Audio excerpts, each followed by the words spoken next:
ribh gach duine. Is anar mór orm a bheith ag an Occéid Spot speisialta anocht. A Carja, welcome to Liberty Hall. We are here in our capital city at a time when the appetite for change has never been stronger. Sinn Féin is leading this change, and it is my honour and my pleasure to call to the stage the woman we want to see as our Taoiseach, Uachtarán Sinn Féin, Mary Lou McDonald.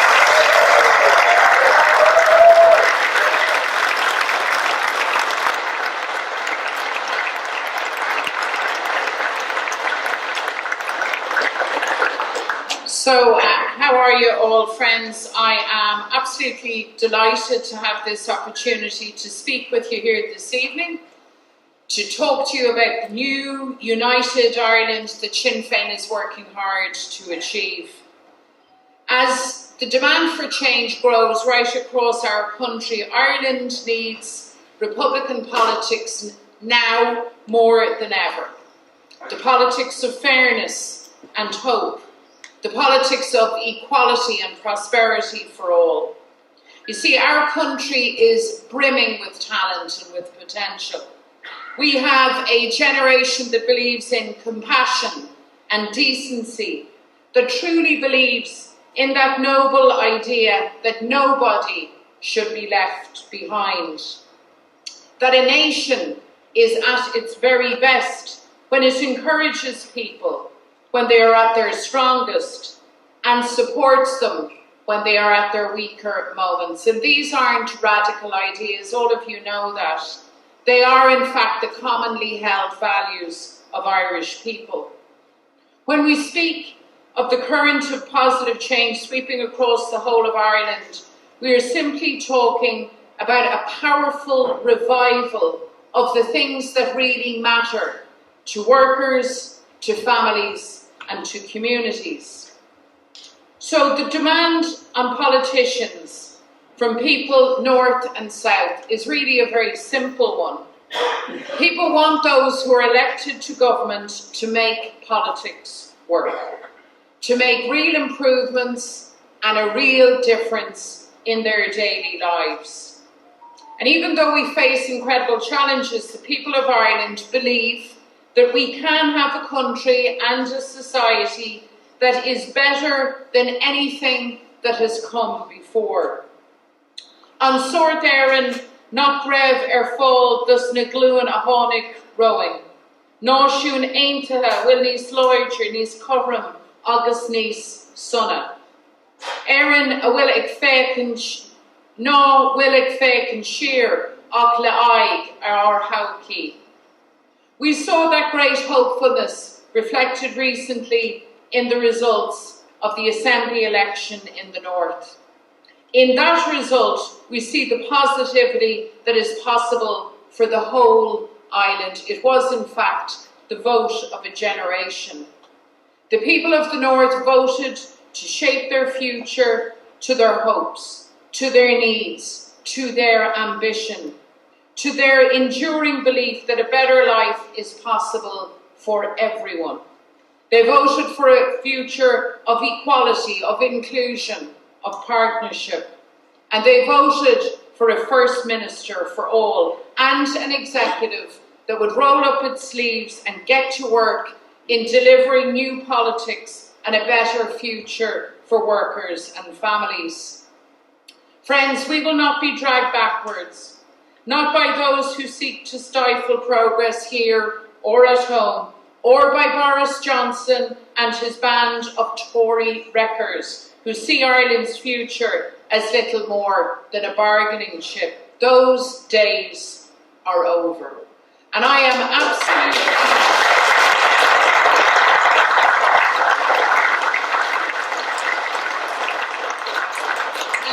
absolutely delighted that First Minister designate Michelle O'Neill joins us here.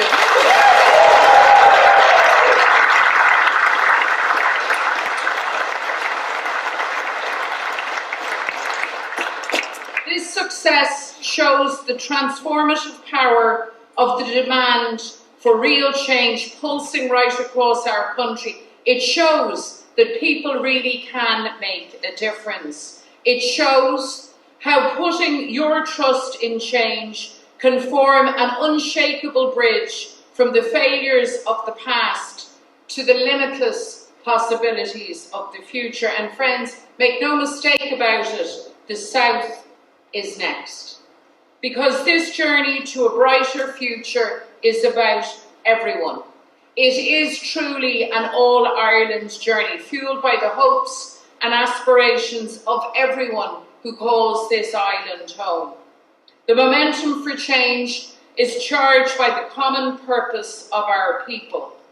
The last general election was the change election, but it was also a lesson for us in how far the establishment parties will go to cling to power and to prevent that new day being born. Fianna Fáil, Fine Gael and the Green Party clubbed together to block change, to deny you the future that you chose at the ballot box.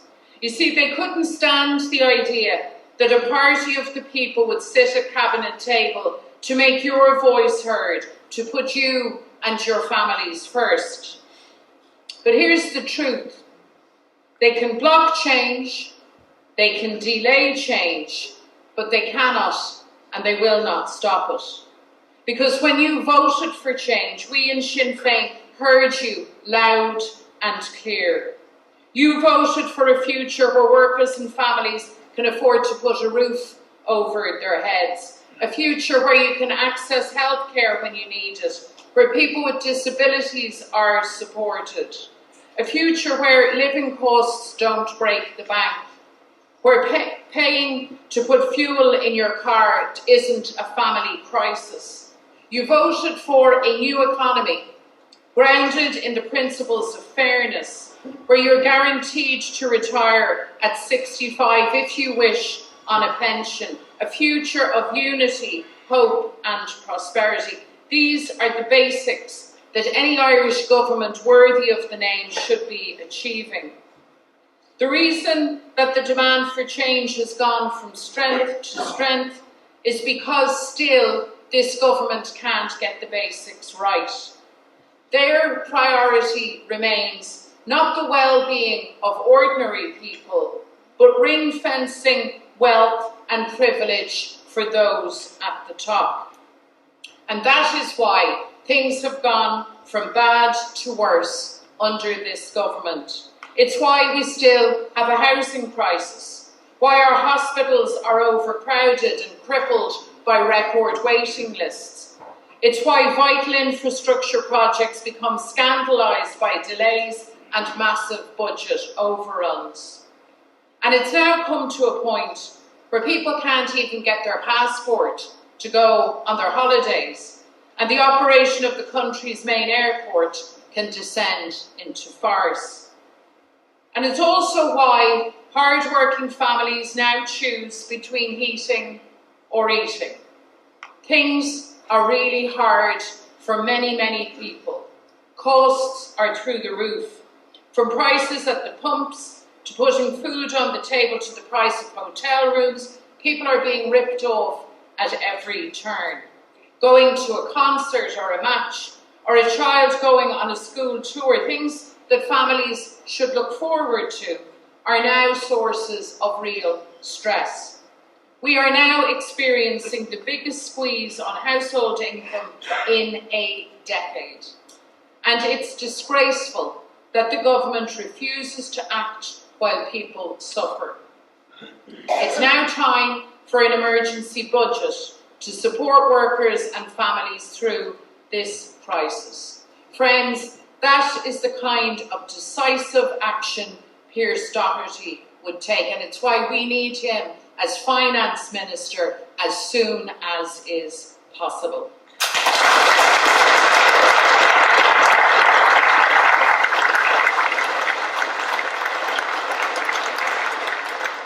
The abysmal failure of this government is most sharply encapsulated by the fact that so many are denied a home that they can afford.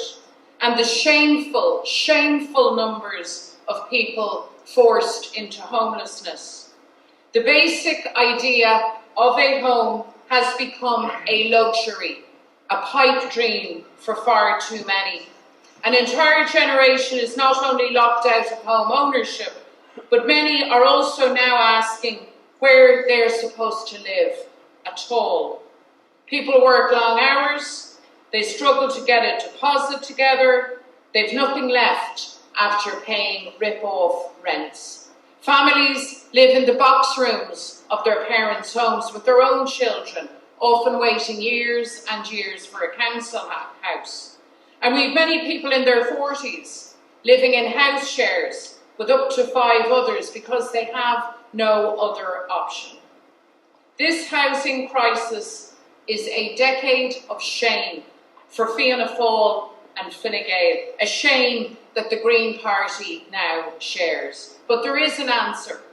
Folks, we need the largest public housing programme in the history of the state. That's the kind of action that Owen O'Brien would take, and that's why we need him as Housing Minister as soon.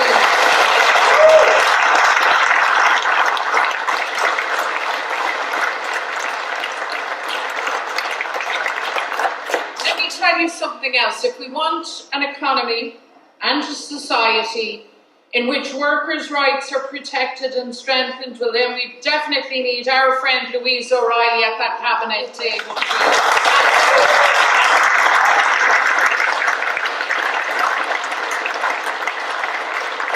Friends, this is a government that is out of touch, out of ideas and out of time. They've offered people no real solutions. Given the extent to which this government has failed, it is farcical to imagine that Micheál Martin would simply hand the keys of the Taoiseach's office back to Leo Varadkar in December and then carry on as normal. The way they see it, you see, the cabinet table belongs to them. The offices of government belong to them. Power, they believe, belongs to them. Well, those days are gone. They're not coming back, and the message from all of us here at Liberty Hall this evening is clear. There should be an election. The sooner...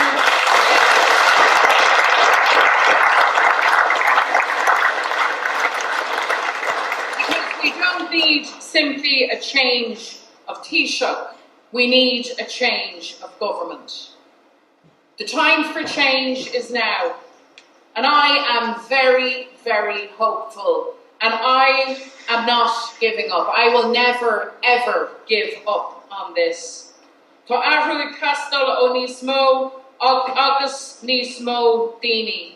Taucí níos fearr den na hiprithe agus den teamhlaí éire nua, aontaithe in our sail. Tá fís seo le feiceáil agus ag castal go gearr ag níos mó agus níos mó daoine. Sinn Féin is leading the force for change. Our goal now is to lead government north and south, to see the end game of partition to the day of Irish unity. I want the opportunity, if I am so honoured by the people, to lead as Taoiseach and to deliver a government that will listen, that will get to work, and that will deliver for you. Friends, I believe that there is no limit to what we can achieve. I believe that the distance between the Ireland we now have and the Ireland our people deserve is closing. So let's make this the moment that we turn the tide for workers, for families, and for Ireland. Because the ball is at our foot. We have the chance. Let's make history. Let's make change happen. Let's do it together and for each other. Gurumila maha.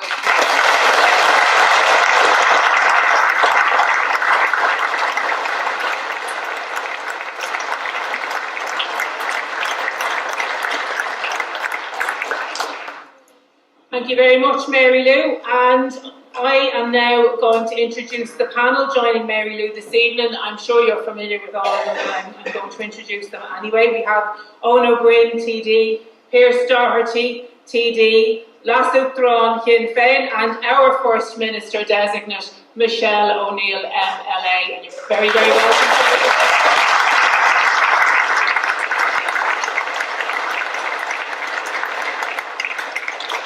So, as I've said to you previously, I'm your chair. I will tolerate no messing. I'm sure there won't be any messing. So I'm going to take some questions. I want very hard questions. I want to put the panel absolutely through their paces.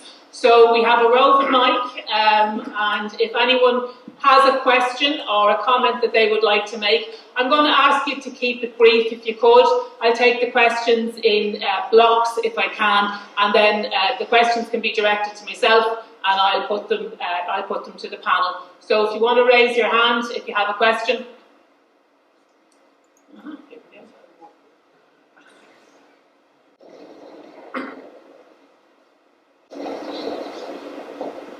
Thank you. Mary Lou, you mentioned the chaos in Dublin Airport as well as the massive delays in the passport office in your speech. People are understandably very concerned about the holidays they took. Is there a solution to this chaos? Thank you.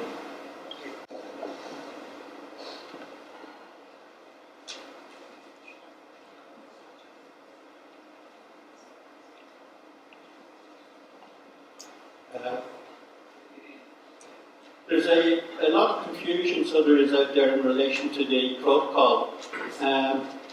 You have the likes of Sammy Wilson and sausages and all the rest, so there's a lot of misinformation being passed around as well as everything else. However, it does appear from businesses within the 6 counties that it's actually working pretty well. I'm just wondering what the panel think will be the changes or the differences given what the British government are about to do. I'll take one more question, then I'll go to the panel. Louise, hold on.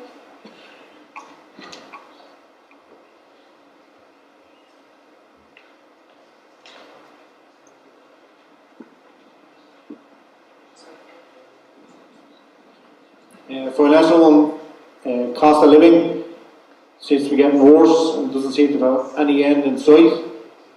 So the government in situ offer up that there's limits to what they can afford and do for us. The question is, what would Sinn Féin do differently? Okay, so I'm going to take those in order, and I'm going to bounce the first question to Pearse. That's in relation to what could be possibly done to sort out the chaos at Dublin Airport and the chaos with the passports. But I will add my own words on that. You could start by just going back in time and not allowing 1,000 people to exit Dublin Airport. Okay, that's just my 10 word. Pearse, I know, will have something I'm sure much more profound to say. Thank you, Pearse. Thank you, Louise, for that.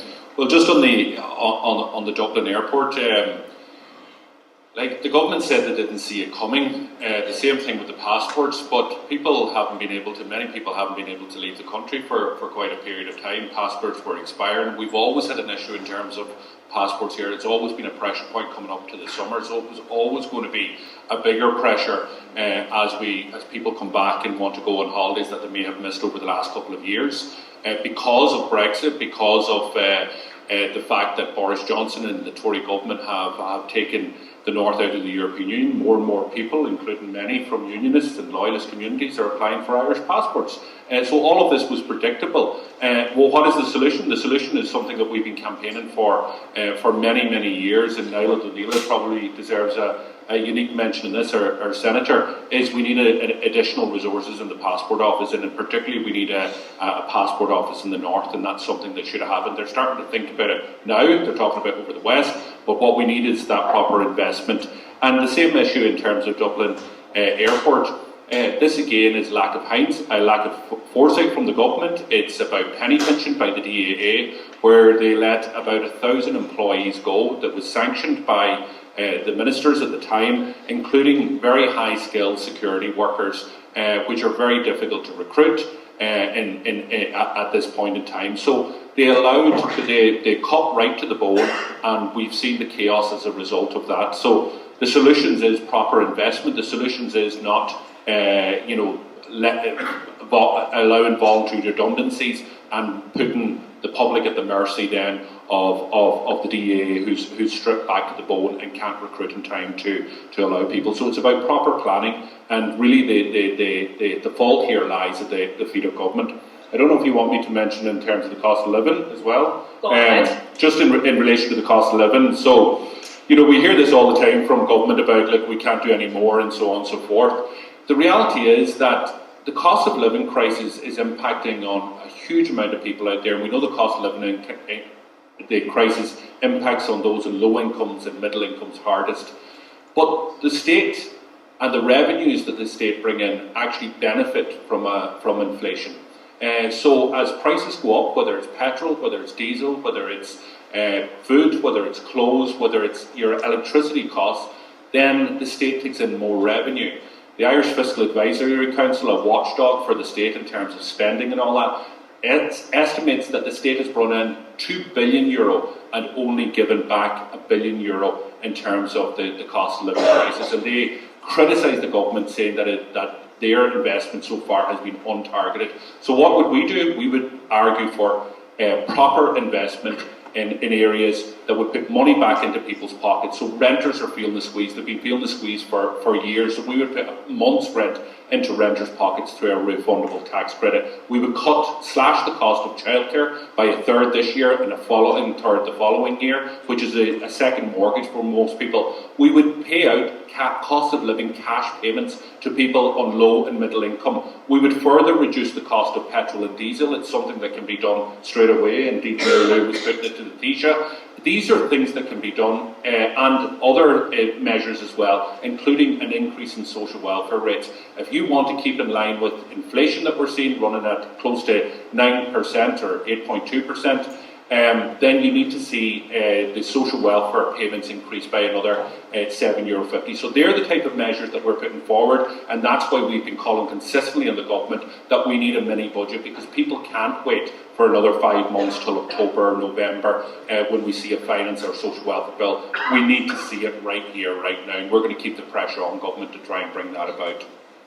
Michelle, can I ask you to talk about the protocol, please? Indeed. I think the irony of Sammy's statement around his sausage choice isn't lost on people. We wouldn't have Brexit if it wasn't for the DUP. We wouldn't have the situation that we're in if it wasn't for the Tories, Boris Johnson, accompanied by the DUP. The reality is the protocol is working, and I think it's really important to remind everybody that the protocol is mitigation. It's not ideal, it's far from it, it's not perfect, but it does provide some mitigation towards the hardest impact of Brexit, which is damaging. Brexit, we said from the very outset, was not good for the island of Ireland. There was always going to be issues that could not be resolved, and that's why we find ourselves in the scenario that we're in today. We fought very strongly, but here we find ourselves in a scenario where, like, this is the absurdity of partition, that Boris Johnson and co can pull us out of Europe without our permission. I mean, that's the reality of partition, and that's why I think that in the scenario that we find ourselves in, I'm sure it isn't lost in anybody in this room, but what's happening in London is nothing to do with us. What's happening in London is about a contest for leadership within the Tory party itself, and what's happening in London is void of any facts, because they are ignoring the fact the protocol is working. And I very much welcome the fact that over the course of recent days that many business organisations have come to the fore to say, hold on here, this is working for us.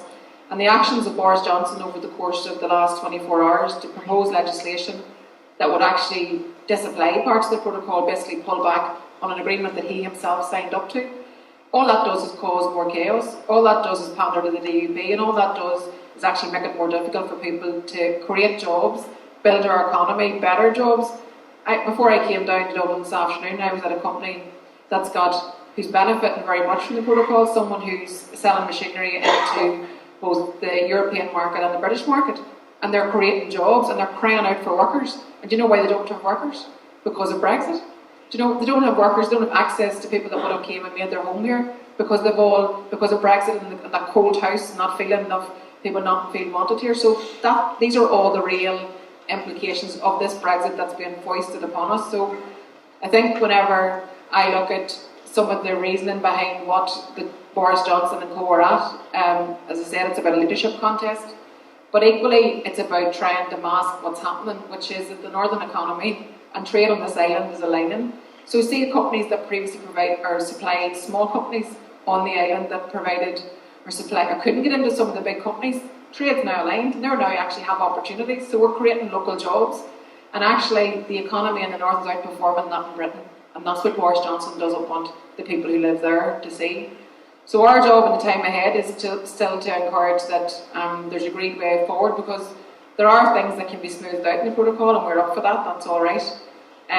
But do it together, do it with the EU, and actually find an agreed way forward, because all Boris Johnson is delivering us is chaos, political instability, economic uncertainty, and just, quite frankly, a mess. But I think it shows very clearly that Boris Johnson and the Tories never will, never have, and never will act in the interests of the people who live here on this island. I think that's fairly obvious, yeah. Can I ask, Owen, do you want to come in?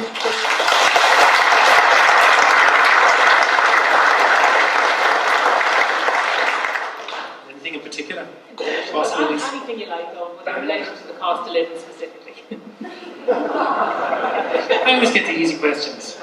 The one thing I'll say is Pierce mentioned the cost of renting, and what we've seen over the last 6 years, rents have increased by more than 40% across the state.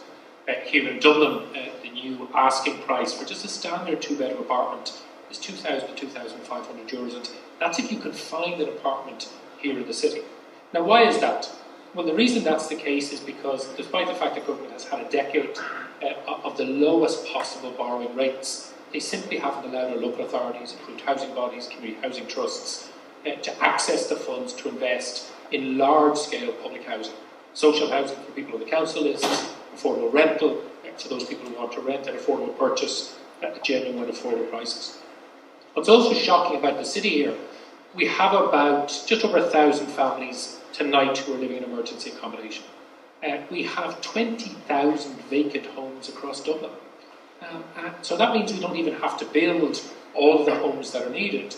There are properties and structures there. Okay, some will take additional investment in terms of refurbishment and acquisition, but others are nearly ready to go for 50, 80, 90, 100,000 euros. You can turn them into a home. So while Pierce outlined the immediate measures we're taking to try and ensure we give renters a break, we also need to ensure that we put in place the levels of investment for our local authorities in particular to ensure we're building the homes that Mary Lou talked about. We need about 20,000 public homes every single year for a decade. Can we do it? Yes. Do we have the money? Yes. And I often hear about the labour force, people saying we don't have the workers. Look up in the skyline of Dublin. There are cranes galore, but what are they building? They're not building affordable homes for working people from the city or those who have come to live and work and join our communities here. So we have the short-term measures, the immediate emergency measures, but we also have the medium and long-term plans to ensure not only do we alleviate the immediate crisis, but future generations won't have those same affordability pressures. Thanks. Okay, so I'm going to take the next group of questions if you want to raise your hands. Thanks.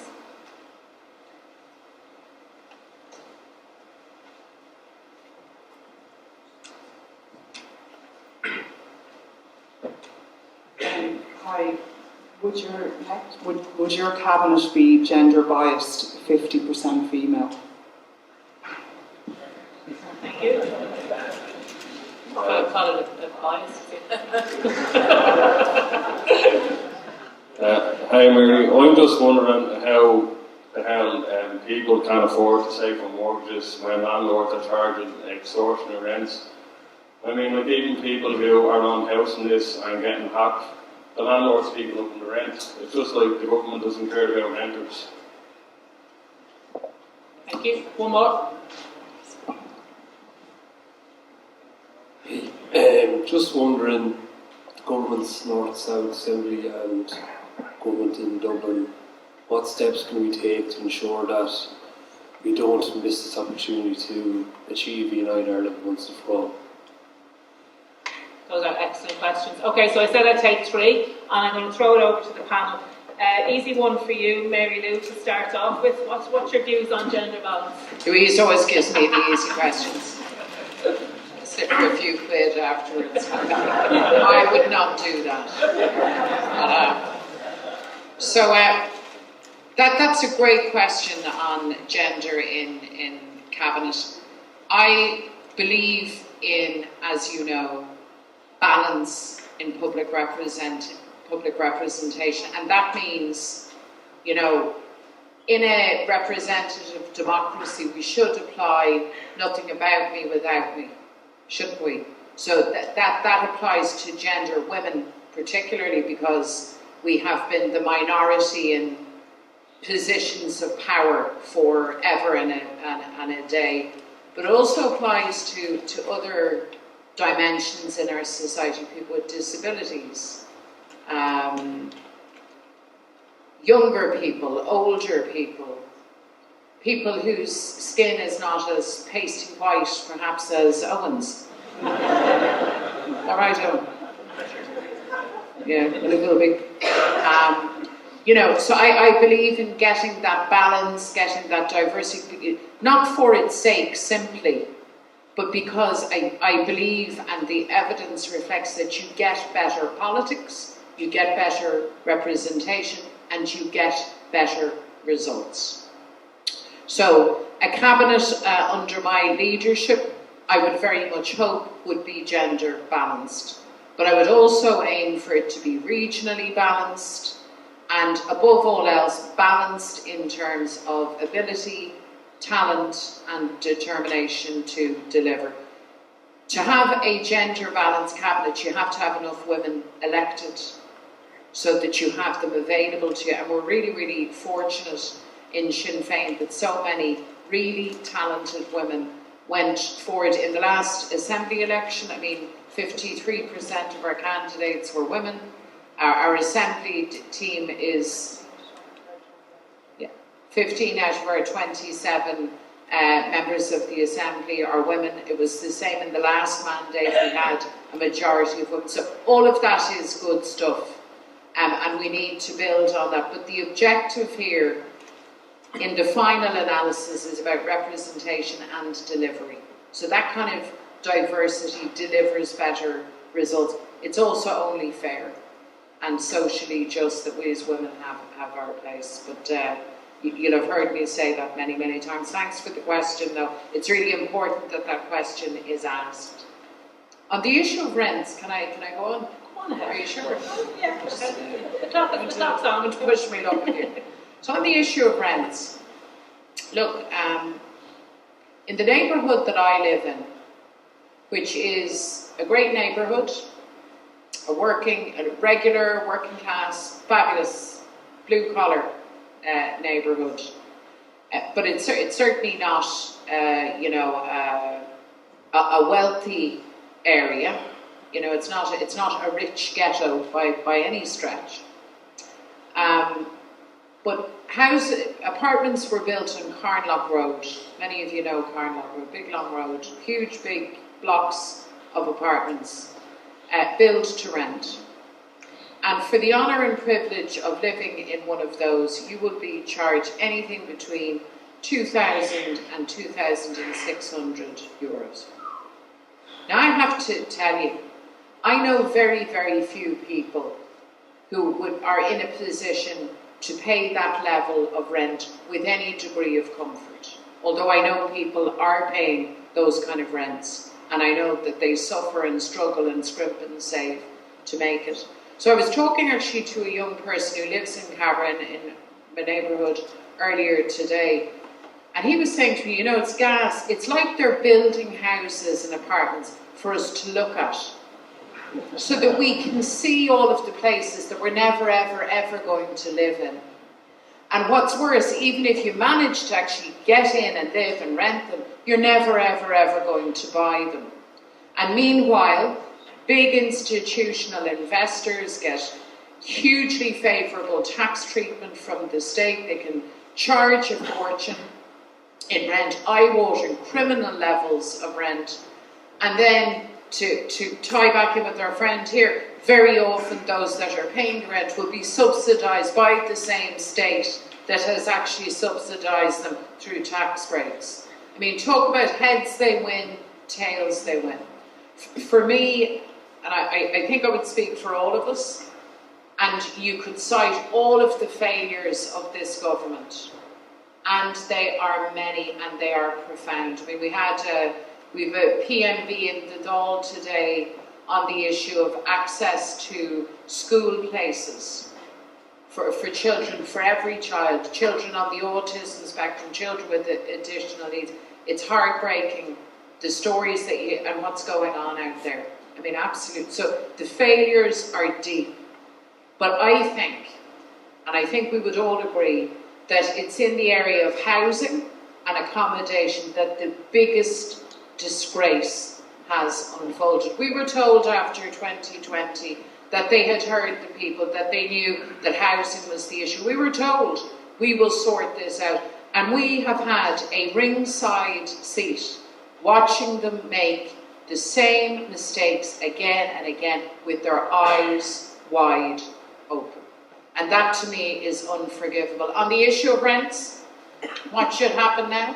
What should happen now is a freeze. Well, first of all, what should happen is a cut in rents, and we've proposed that by means of a tax credit. So put a month's rent back into people's pockets, and then there has to be a rent freeze.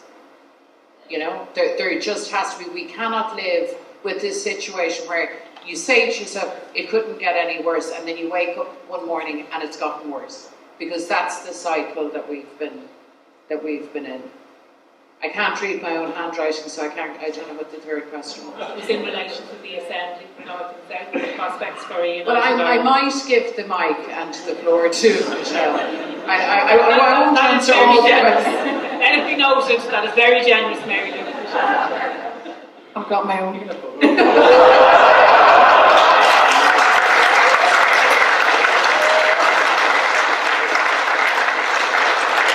We're in fine form tonight, as you can see.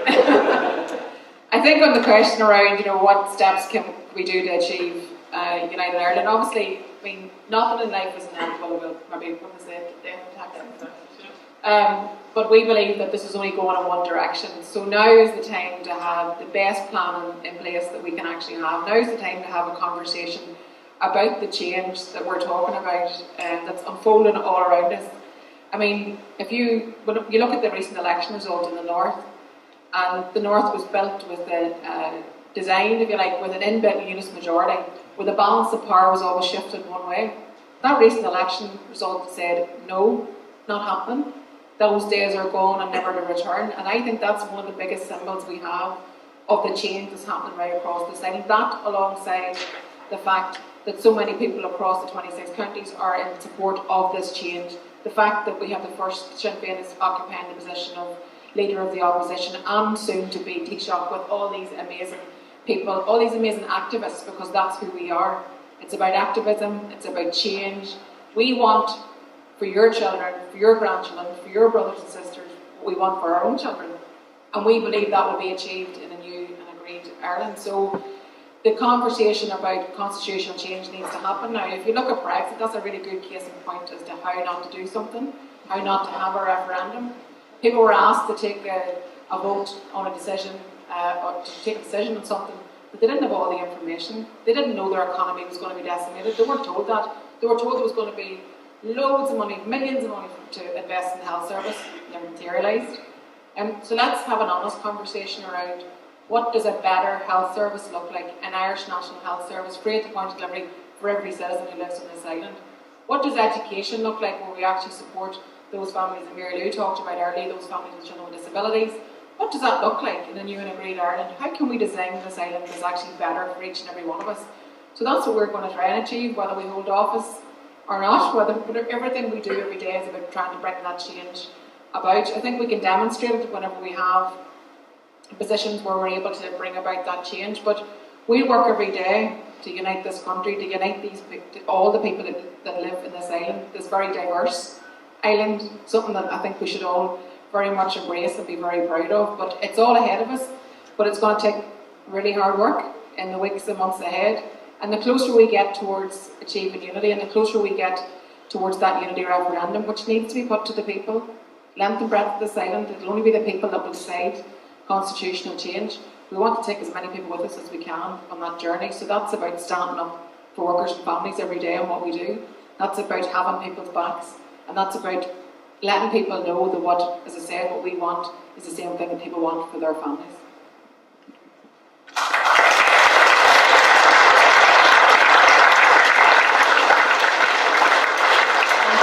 Say a few words about landlords, please.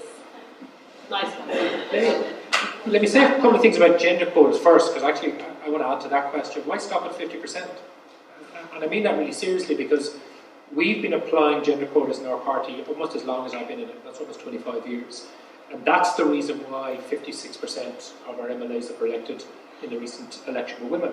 But what's also really important is the quality of the women were elected. I mean, just to name two of our party colleagues, you look at the huge work Claire Curran has been doing since she's taken over the social welfare portfolio.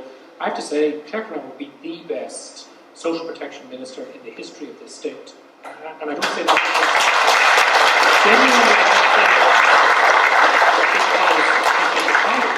because but anybody, listen to her with Regina Darley on the radio today, and I think most people say that. Maureen Farrell, our new TD from Galway, who went into a really big portfolio in her first outing, public expenditure and reform, to make sure that we keep eyes on Pierce all the time. She's doing a fantastic job. So it's not just about the percentage, it's also about ensuring we get the very, very best talented. What I'm really heartened by at the minute, as somebody who's been in the party a long time, is the quality of the young people, and particularly the young women coming through. So why stop at 50% is what I say. Just in respect to housing and landlords, two things.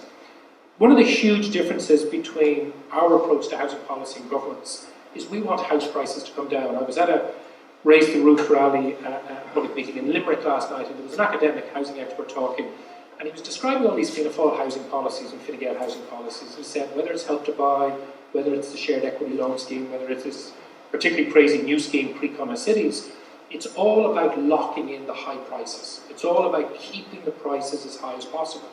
And that simply makes no sense, because if you're doing that, people aren't able to get those deposits. Those properties, particularly apartments, are then bought by institutional investors and rented out at the prices Mary Lou outlined. What most people don't know is about half the purchase price of a house is the cost of building it. I was in a wonderful housing development in Limerick yesterday, and they were showing us around these exceptionally new social homes. Cooperative Housing Ireland had done them. The all-in cost of those units, and there were 80 or 90 square metre 2 and 3 bedroom homes, was €175,000. Right? Even with construction sector inflation as it is running, you would be able to deliver homes like that, and not just have them as social homes, because in that housing estate that we were in charge, it would have been twice the size. A third would have been social, a third would have been affordable purchase, a third would have been affordable rental. The affordable purchases would have been €200,000 a pop, which would be cheaper than any home in that area of Limerick. And the rents would have been €700 or €800 a month for private renters. So the issue here is we have to find a way of bringing the costs down. On landlords, let me say something controversial. I'm not against landlords. We have to have a stable private rental sector. And the idea that we can have a functioning housing system without a significant portion of homes being in the private rental sector, run by private landlords with people paying a fair rent, is just nonsense. So we have to have it. So the issue is, how do we ensure that we have good quality landlords who abide by the rules and ensure that their tenants have fair rents and a good quality secure accommodation, and at the same time make a return. Other jurisdictions do this. They do it in Vienna, they do it in parts of Germany, they've done it in other places. So we have to find a way of saying, what is a fair rent? What is security of tenure? What are adequate standards in the private rental sector? And then make sure that those supports are there. One of the largest private sector landlords in Europe is a company called Vonovia. And Vonovia started off as a trade union pension fund. They wondered what to do in the early 20th century with all of the pension fund investments from the workers. And they thought, well, wouldn't it be a smart idea if we invested that in good quality affordable homes for working families? And they now have tens of thousands of properties. They came to Ireland when Simon Coveney was minister. They wanted to provide 5,000 good quality, well-built and generally affordable private rental homes. Not an affordable housing scheme, but out in the market. One of the reasons why they didn't stay here, and when I met them I asked them, they said your rental market is crazy. Rents just are uncontrollable. They said we don't want that. We want to provide fair rents to good quality tenants for long periods of time and to make a modest return. That's the kind of private rental sector we need. And then, again, like Mary Lou, in addition to the short-term emergency measures, we have a whole suite of proposals to regulate the private rental sector, in the first instance, in the interest of tenants. But also, if somebody's providing a good service, they can make a modest return from that. It happens in other jurisdictions, it can and it must happen here. Thank you.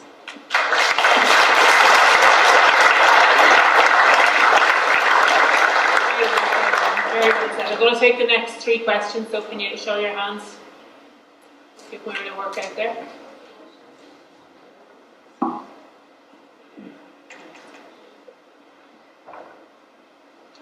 I heard the President say that the housing crisis is now a disaster, but my big fear is that even if there is a change in government, what if nothing changes for us? What can be done to fix this mess? Thank you.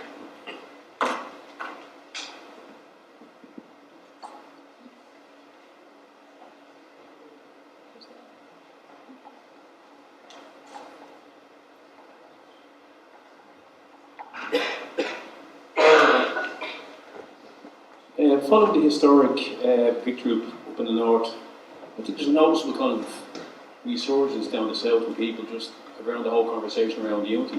Obviously, in addition to Brexit, the protocol, all that stuff that's going on as well. Like I can even say colleagues of mine, friends, stuff like that, who weren't really that inclined, are kind of much more enamored now and there. You know, can I ask you questions about it and stuff, and how do you deal with that? Reading historical stuff and all, and it's just going to reinvigorate people. How, as a party, are we going to kind of grab those as passionate area, almost like a casual sports fan type thing, you know? Which gets good. Yeah, thank you.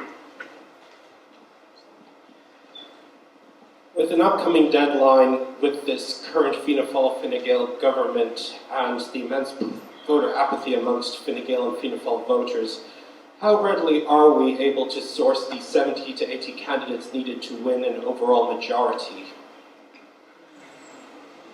Yeah, that's a very interesting question. Okay, so I'm going to go to my panel. The first question, you don't have to take it in any order, lads. I am in charge, but I'm also, quite relaxed. So the first question was in relation to what if nothing changes in relation to housing? What if nothing changes? What if the bags that has been made out of our housing and accommodation requirements, what if so big a bag has been made of it that we can't fix it? Are you optimistic? Are we hopeful? Mary Lou? Yeah, and look, that's a really good question, and it's a good question because I think for lots of people, they would ask when things. I mean, the Uachtaráin today said that we have now a disaster on our hands, and you know what? He is not wrong. And we're acutely conscious of that. I also know that there's a line of commentary that tries to say that either this is inevitable, that this is kind of nobody's fault, it just kind of happened, like sunrises happen or solar eclipses happen, and that there is only one way. Sure, if it was that easy to sort out, Owen, they would have done it. You'll have heard them say, if it's that simple, if there is, surely to God, if there is a solution, they would have found it. And you see, that misses the central problem with this government. You see, it's not that this can't be sorted out. It can. We're not claiming for a second that it can be done at the flick of a switch, by the way. It can't. Or we're not saying that we have a magic wand to make it all disappear. We would not insult people's intelligence with that. But what we do know is that a very, very different set of government policies would deliver very, very different results for you and the reality of your life. So, the state for a long time stepped back and said it is for the private market to provide houses. They always talk about houses rather than homes, by the way. So that's their job. And they took their foot off the pedal. You'd have heard Owen and all of us say many, many times to recall decades and decades ago when this country was much poorer, and yet areas like Cabra, Crumlin, Finglas, you name it, they were all built. And we can have our view as to the quality of the planning at the time, or look to Ballymun, you might say, you know, they didn't get it all right, but they had the cop on to know that the state had to intervene and the state had to lead development. So unless we're prepared to go back to that place and for the state to take its responsibilities to lead, of course you will have private development and private developers, much like the landlords, the point that you were making, Owen. Of course you were going to have that in the mix, but the state has to lift the load. And I think if we were to crystallise the essential difference between the Sinn Féin approach and the Fine Gael, Fianna Fáil, Green, whatever you're having yourself approach, is simply that housing is a human right. The right to safe, secure accommodation is a right for every citizen, and the state has to vindicate that. And that means you need to have your plans. Owen sets those out day in, day. You have to know how you're going to finance it, where you're going to get the skilled labour. So we, just to reassure you, in these times as we lead the opposition but make our plans for government, our job is to be as prepared as we can possibly be, that if we are given the chance by the people to be in government, that we're essentially good to go and that we make change happen in a way that's real and tangible to people as quickly as possible. But don't lose the belief that this can be sorted out. This is not a divine occurrence. This has happened because government after government made the wrong choices, chose the big investors, chose the fat cats, and left the people behind. And Sinn Féin will never do that. Our job is to correct for that, and we're absolutely determined to do just that.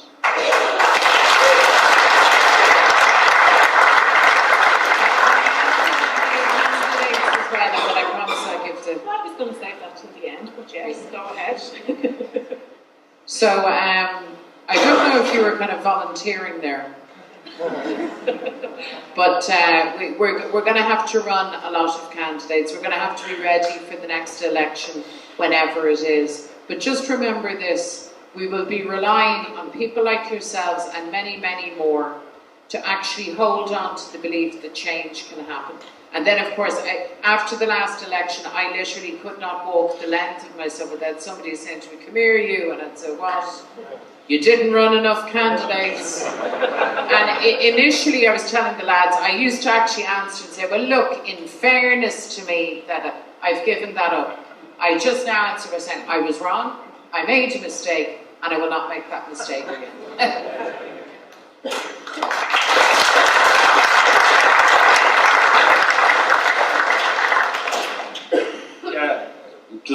I just wanted to come in on that housing issue because I thought the question was so really good because there's so many people that have lost hope. I was talking to my 15-year-old son, and he's not political at all, but we were just talking about housing. He goes, "Well, sure, none of our generation will be able to afford a house." And it's no longer a Dublin crisis or a Cork crisis. This is now a crisis right across the state.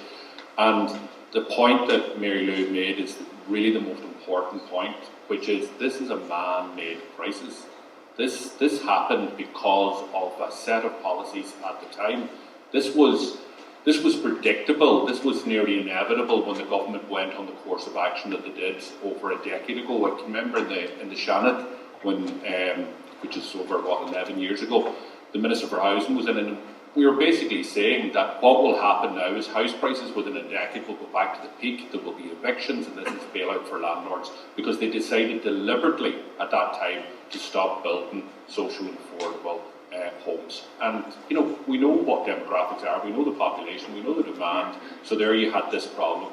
And then when they started to respond, they responded, as Michael D. rightly called them out, our President today, about the speculators. They responded by actually making favourable circumstances for the speculators. So they introduced legislation that allows these vulture funds that come in to pay no tax whatsoever on the rents, the eye-watering rents of over €2,000 that they're charging. They pay no capital gains tax when the property increases in value and they sell it off, making millions and tens of millions of profit. They pay no tax on that.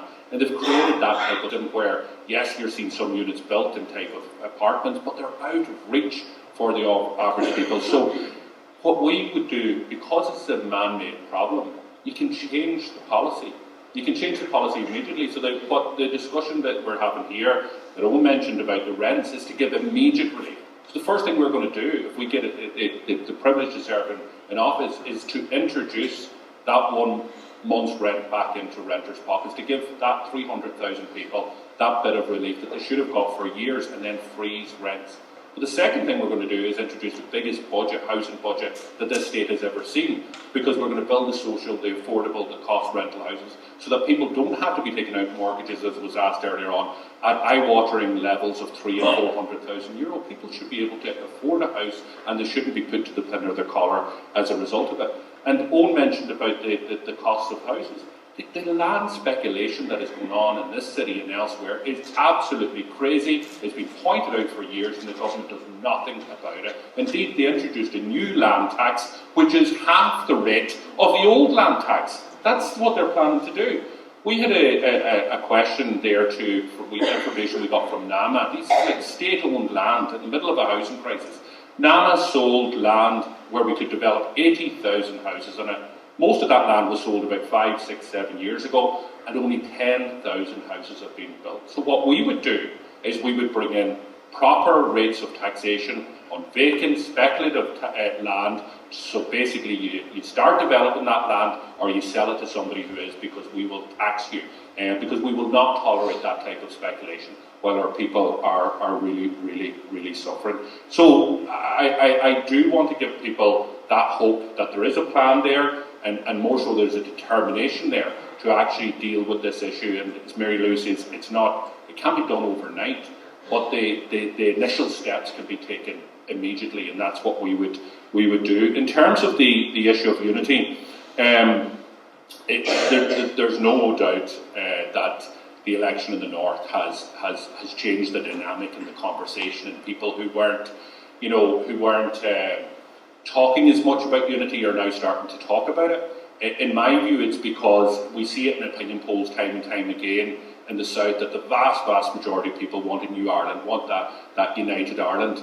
But they're not out agitating for it because, it's something, I'd like to see that, but they don't believe it's going to happen anytime soon. The Unionists have lost a majority, a state that was created that was an inbuilt majority. That's why Donegal were left out where we were. Thank God. So they've lost a majority for election after election. But this was a different tipping point, because as bad as losing the majority, they never thought that they would have a Republican as First Minister in the North. And that has changed the debate here, because people now realise what is happening in the North, what has been happening for many decades. And now what we need to do is start that real conversation. And I think all of us, we at this level have an onus to make sure that we drive forward the type of structural infrastructure that we need to have those conversations, like a citizens' assembly and an all-party committee on Irish unity, and a government that will prepare a green paper on Irish unity. But there's also an onus on all of us, whether it's your GA club, your local association, to start talking about what this future looks like. Because our job in Sinn Féin is to ensure that there is a referendum on constitutional change within the next 5 years. And our job collectively is to win that, to end partition on the island of Ireland. So all of us have a role to play in that, and to make sure that we map that out. What does it mean? What are the opportunities?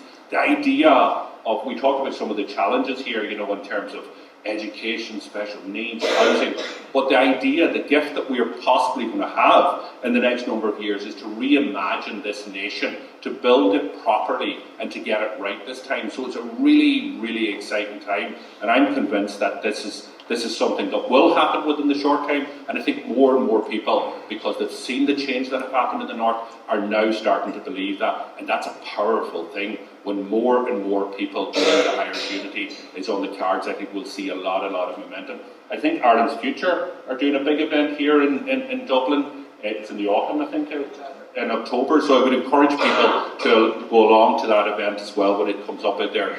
Excellent discussions in driving forward that conversation and what a new Ireland really looks like. I know Owen.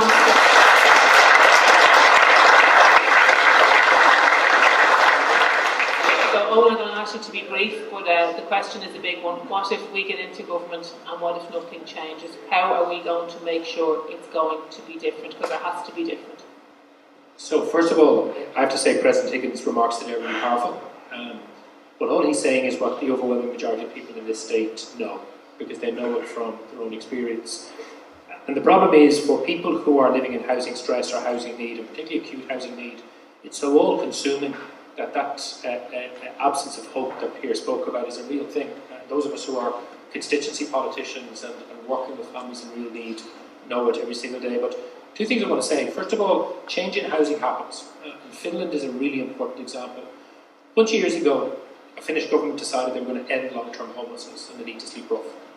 And they set a target, they put in place policies, they changed it, and over a period of 5 to 6 years, they have eradicated long-term homelessness and the need to sleep rough. They've done it. Helsinki has virtually eliminated homelessness. Does that mean people don't lose their homes? No, people lose their homes. But they're in emergency accommodation for a very, very short period of crisis, and then they get a home of their own. And if they have complex needs, they get additional supports. So what that tells me is, if you have the right politicians with the right policies and the right investment strategies, you can make this happen. The one thing I will say back to the woman who asked the question is, we're going to need your help, because while we think we have some good plans, we're absolutely committed to delivering those, and we're going to be very honest with people as we do it. We're going to come up against obstacles. There's a lot of vested interests who want to keep those property prices and those rents high. And the best way for people to help a progressive government is to be organised and mobilised out on the street. And only a couple of weeks ago, the Raise the Roof campaign was relaunched. This is probably, in my view, the most important campaign around a social issue in the South at the moment. It's led by the entire trade union movement. It has the entire housing and homelessness NGO sector, housing rights academics and activists, as well as progressive political parties and ourselves.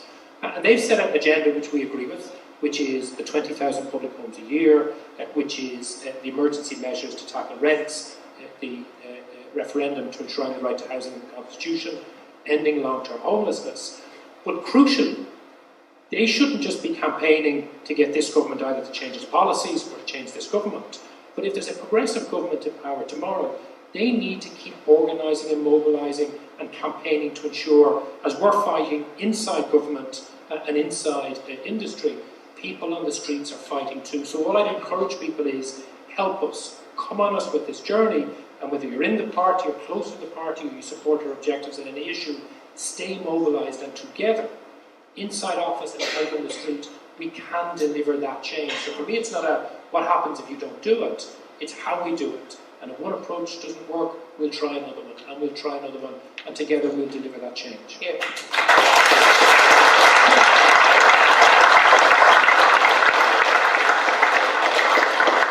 Karja, I think we can all agree now that's been a very informative evening. It's not just about us talking, but it's also about us listening to what you have to say, and that's the purpose this evening. And now, to bring us to a close, I want to call to the podium Lasuk Daron, Sinn Féin, and our First Minister Designate, Michelle O'Neill.